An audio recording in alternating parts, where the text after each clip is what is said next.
Damos la bienvenida al licenciado Francisco Javier Solares, analista político e internacionalista. ¿Cómo está, Francisco? Buenos días. Muy buenos días, Cecilia, ¿cómo estás? Un gusto poder saludar a toda la radioaudiencia de Frecuencia Urbana en este día viernes, fin de semana. Justamente ya cerrando informaciones con esta noticia que sucedió el día miércoles de la renuncia del presidente del Tribunal Supremo Electoral, Salvador Romero, y que ha generado sobre todo una turbulencia política en el país. Y bueno, esto ha generado una ola ya de especulaciones y declaraciones de toda la clase política. Así es, justamente, ¿cuál es su criterio sobre el perfil de la nueva vocal titular que por segunda vez va a ocupar este cargo? Primero, Cecilia, no debemos olvidar algo muy importante. Los vocales del Tribunal Supremo Electoral de este último fueron electos justamente a través de la Asamblea Legislativa Plurinacional, que tenía los 2/3 del movimiento al socialismo. Por tanto, no sería de extrañar, digamos, que el accionar de Dime Chuquimia justamente pueda ir en función a ciertos favores políticos que le puedan favorecer al movimiento al socialismo. No ha tenido quizás una participación destacada de Chuquimia, tomando en cuenta de que en este actual Tribunal Supremo Electoral la desinstitucionalización continuó, es decir, no se llegó a mejorar en muchos aspectos el Tribunal Supremo Electoral. Eso es algo que lamentablemente Salvador Romero nunca dio una explicación, ¿no? Entonces también esta señora también formó parte de lo que ha sido este proceso que no se continuó con las personas que realizaron el fraude electoral y sobre todo, Cecilia, algo muy importante, y es el hecho de que estos vocales del Tribunal Supremo Electoral debieron hacer la valoración correspondiente, y eso le correspondía también a la vocal Dime Chuquimia, hacer esa valoración que dio la Organización de Estados Americanos con relación al tema del golpe de Estado, ¿no? Porque el movimiento al socialismo debió haber sido suspendido, es decir, se suspende la personalidad jurídica del MAS, según la ley del régimen electoral, tomando en cuenta la realización de golpe de Estado, ¿no? Ahora, ella es una persona, podríamos decir, con una trayectoria que finalmente tuvo que retirarse en un momento crítico, bajo muchos cuestionamientos, con otros vocales también del Tribunal Supremo Electoral. Sí. Y este antecedente, ¿qué nos dice? Estos antecedentes nos dicen justamente de que no existe una uniformidad en el sentido de que los vocales puedan acatar la ley. Hay múltiples interpretaciones y estas interpretaciones son políticas, tomando en cuenta de que la ley del régimen electoral, la constitución política del Estado son bastante claras en este sentido. La susceptibilidad crece, va a estar presente siempre, mucho más aún cuando el presidente, si bien ha dado posesión a Demia Choquimia, esto no va a ser, quizá el tribunal no logre la institucionalización. Veremos qué acciones van a presentarse en favor del saneamiento del padrón y el tema de las personas que han sido sobre todo acusadas del fraude electoral del 2019, y vamos a ver cómo el Tribunal Supremo Electoral puede administrar los procesos electorales a través también de los tribunales departamentales, de las cartas orgánicas, de lo que va a ser justamente el tema de los estatutos autonómicos, pero lo más importante, Cecilia, es que en una situación como la que vive el país de inestabilidad política, donde la gobernabilidad está condicionada a los movimientos sociales y a la presión sobre todo, y más que todo también a los designios de Evo Morales, porque este es un tema muy importante, es que podemos nosotros percibir de que este año puede haber otra vez elecciones, tomando en cuenta la salud, la deteriorada salud que puede ser progresiva del presidente del Estado. Ujú. Ahora, el próximo desafío, hablando de procesos ya electorales o este tipo de actividades que tiene pendiente el Tribunal Electoral, sería también la elección de magistrados. A ver, el tema, claro, lo que pasa es que la elección de magistrados también hay que administrar este proceso. La anterior elección de los magistrados fue duramente cuestionada, ¿no?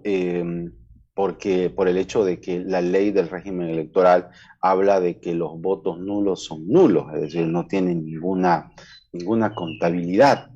Entonces, vamos a ver que para empezar quiénes son los que se pueden presentar, porque eso lo administra la Asamblea Legislativa Plurinacional. Y obviamente como órgano electoral ellos son encargados de la administración de todo el proceso, ¿no? Entonces, por eso yo digo, primero hay que ver el tema del saneamiento del padrón. Veremos cómo puede el Tribunal Supremo Electoral ahora, de aquí en adelante, ver la posibilidad por lo menos de devolverle cierta institucionalidad, que yo lo dudo bastante. Y bueno, los dos procesos que ya se vivieron el 2020 y este 2021 con las elecciones subnacionales fueron los procesos electorales más importantes, en los cuales el movimiento al socialismo ha tenido una amplia victoria, en este sentido muy dudosa inclusive, pero ese es el legado que no solo deja Salvador Romero, sino toda una institución, un órgano que supuestamente debería ser independiente, pero que en realidad no lo es y que, bueno, la vocal Choquimia tendrá, y vuelvo sobre mis palabras, tendrá nuevamente que retomar cierta institucionalidad y darle nuevamente el lugar que le corresponde al órgano electoral. Ujú.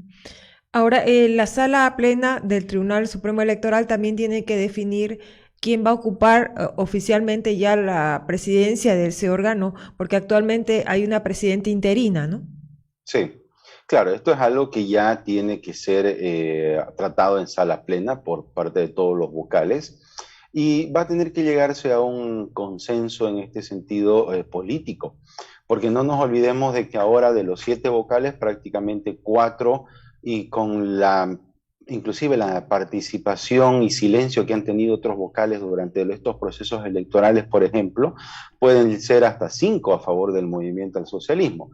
Lo que pasa es que en Bolivia, ahorita en este momento, estamos pasando nuevamente por una situación de cooptamiento de de los órganos del Estado por parte del MAS, es decir, hay una intencionalidad muy clara de generar sobre todo ya de aplicar una política de poder duro en el país. Por tanto, el MAS no va a dejar ningún espacio suelto en este caso, ¿no? Porque sabe que evidentemente tiene procesos electorales todavía que se vienen y necesita consolidar su poder, necesita que el órgano electoral le pueda dar la legalidad y sobre todo a través de los votos y de la administración del proceso le genere la legitimidad para los planes que ellos tienen para aplicar más adelante en el país. Ujú. Entonces, desde su punto de vista, la decisión de quién va a ser el nuevo presidente o presidenta del Tribunal Supremo Electoral va a ser una decisión política. Claro, claro, termina siendo una decisión política. El órgano electoral no tiene una independencia, eso está bastante claro. Tenemos que ver, como te digo, la raíz y el nacimiento de estos vocales. Por tanto, en Bolivia la independencia de poderes se ha perdido hace mucho tiempo, eso está bastante claro. Y bueno, pues ahora simplemente toca como sociedad civil en la otra parte, generar los respectivos contrapesos y controles correspondientes, porque lamentablemente la oposición no tiene un rol protagónico, ni siquiera puede generar una coherencia en el sentido de una política de contrapoder que pueda un poco desbalancear esta balanza que está a favor del MAS. Ujú. Ahora, el vicepresidente David Choquehuanca, en el acto de posesión de Dina Chuquimia, le encargó, le sugirió por lo menos crear un observatorio que diga cómo está permanentemente el estado de la democracia en el país. Desde su punto de vista, ¿a qué apunta esta sugerencia? Esta es una sugerencia que le hace el vicepresidente como para que pueda más adelante emitir algún informe en el sentido que pueda garantizarle la legalidad y sobre todo garantizarle que todo lo que se vaya a emitir de aquí en adelante esté dentro del marco democrático, ¿no? Es decir, hablar de informes sobre el estado de la democracia en el país por parte de vocales del órgano electoral que tienen una afinidad con el movimiento al socialismo, pues es bastante cuestionable en este sentido.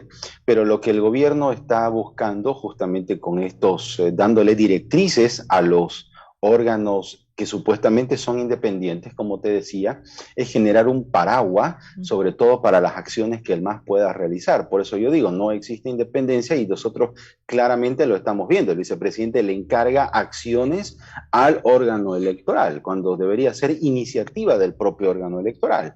Ujú. Hablando del tema de democracia, quiero hablar también de lo que ha señalado el Parlamento Europeo en las últimas horas, Ujú. y es que ha rechazado lo que está pasando en el país, ha pedido la liberación de la expresidenta Yanine Áñez y los exministros, al señalar que no hubo golpe de Estado y que más bien se respete la democracia en Bolivia. ¿Qué efectos puede tener dentro de lo que está pasando en Bolivia? Lo del Parlamento Europeo, Cecilia, son simplemente declaraciones, ¿no? Es decir, los organismos internacionales y otros actores, sobre todo, por principio del derecho internacional, solamente pueden realizar cierto tipo de acciones hasta determinado punto, Ujú. sin tratar de inmiscuirse directamente a profundidad, sobre todo en algunos casos, sobre asuntos internos. No es La vinculante esto. comisión no, no, no, para nada es vinculante. O sea, yo le voy a poner un ejemplo. Venezuela sigue 15 años reclamando a nivel internacional y la dictadura sigue adentro, es decir, la comunidad internacional no ha hecho nada. Y ahí sí que ha sido mucho peor porque han matado más de 200 personas. Entonces, la comisión que viajó, por ejemplo, de los parlamentarios de composición, en este caso de C6, creemos, a la Organización de Estados Americanos en Washington, y las gestiones que hicieron para que el Parlamento Europeo se pronuncie solamente va a quedar ahí. Hago una crítica muy fuerte en este sentido porque prácticamente, en primer lugar, la Organización de Estados Americanos conoce la situación muy bien en Bolivia, es decir, ir a presentarle documentos de lo que está pasando en Bolivia sobre algo que ellos ya conocen, pues prácticamente no tiene ninguna incidencia desde afuera hacia Bolivia, simplemente, digamos, sirve para generar noticia, ¿no? En este caso, Pero porque no hay. como imagen internacional del gobierno de Luis Arce, ¿de alguna manera también incomoda? Pero la imagen internacional ya nosotros ya hemos sabido durante 15 años que no le afecta al gobierno. Durante los años de Evo Morales también se han realizado gestiones, inclusive a través de la CIDH. Y eso no le ha incomodado al gobierno. El gobierno ha seguido con sus planes de una aplicación de una política de poder dura. Por eso es que yo digo, la oposición carece de una estrategia política coherente, sólida, para tratar de desbalancear la balanza. ¿Por qué? Porque la lucha en realidad a favor de la democracia es aquí adentro del país. Está bien, podrán realizarse algunas gestiones, pero no tienen ninguna incidencia, ¿no? Y eso es algo que hay que analizarlo, eso hay que hablarlo directamente, no solo con los actores, sino que hay que ver realmente la eficacia que puede tener esto en favor de las causas que se están teniendo. Sin lugar a duda, Yanine Áñez, como presidenta constitucional, está sufriendo una violación a sus derechos y se está generando un ambiente de persecución. Sí, eso es evidente, ¿no? Pero aquí lo que tenemos que hacer es, la oposición tiene que cambiar de estrategia. La oposición está realizando acciones que no van a tener resultado o una incidencia directa en el país por parte de estos organismos internacionales. Y eso está bastante claro. Yo creo que aquí la oposición tiene realmente que generar otro tipo de planteamiento, otro tipo de política, para que por lo menos pueda ser un poco más efectiva. Yo no entiendo por qué a veces la oposición no se está atreviendo a ir un poco más allá de lo que debería ser como el MAS lo hace. Bueno, le agradezco mucho al licenciado Francisco Javier Solares, analista político e internacionalista, por la entrevista. Muy amable. Muchísimas gracias, muy buenos días. Buenos días.